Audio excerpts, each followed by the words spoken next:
You know, in nature, I really love nature and the organic pieces to life. But out of the parts that I have been on the property, this is the most spookiest part of my property. And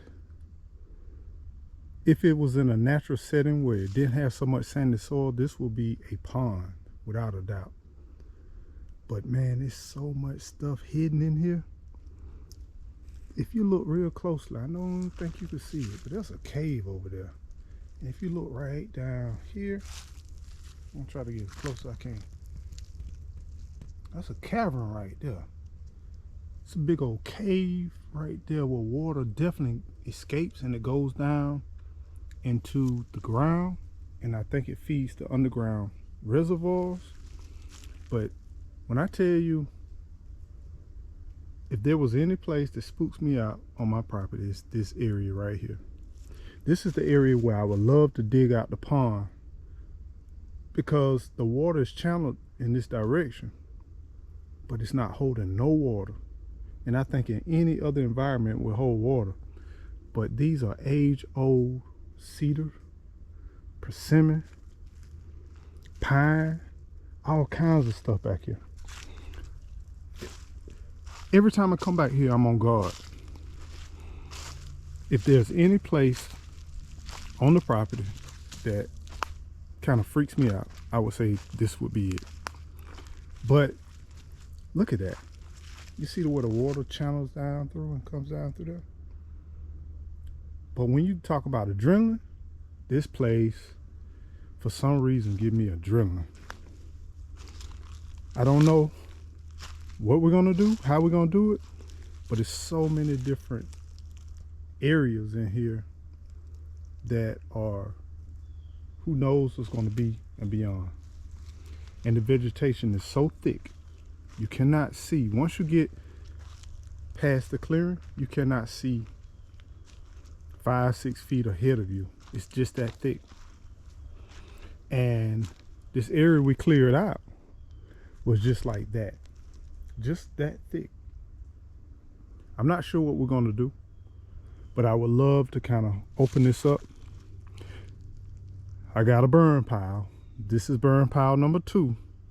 We cleared the burn pile for the homestead, for the first established house, but this is the next. This one scares me more than the other one because it's so tight. I'm going to have to definitely stack up this pile in a better fashion, and then I got to do a barrier around here, but without putting my tractor down in this gully.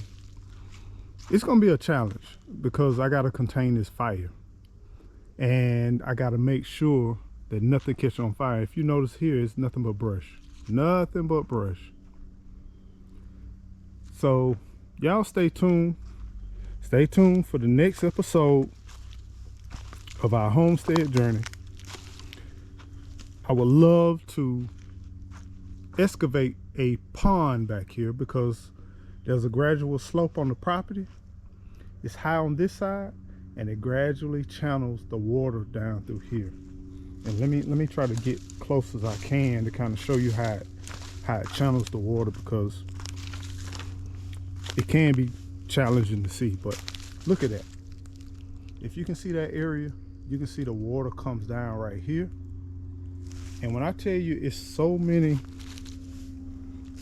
like holes, caverns in this area, it leaves me wondering, where does this water go? I think it goes to some natural springs, because in our area we got some beautiful springs. We have water that's clear, crystal clear, where you can see directly to the bottom of it. And we're somewhat close to some basins, but when I tell you it's some suspect things going on right here, that's suspect. I don't care where you from, where you at. It's one over here that's probably about 10 feet in width and probably about 5 feet in height. where it's just an open cavern. And we can definitely tell there's animals and activities back here. But that water is going down in these holes. And so therefore, this will be a pond, but it's not holding that water. The sandy soil is filtrating it, and it's going down to the water aquifers. I'm not going to stop it, but I would like to try to find a solution to where we can both coexist. Well, we can feed the aquifers, but at the same time, I can hold some water. So y'all stay tuned. Never had a project like this, but this is one of my long-term projects. This would not happen overnight for sure. I got to make sure we have a dedicated place to stay first, and then later on I would love to build a pond back here. But when I tell you this vegetation is thick, it is thick, thick, thick, thick, thick, thick. Yeah, but more to come. Y'all stay tuned, stay blessed, and you already know, don't forget to keep on growing. Grow.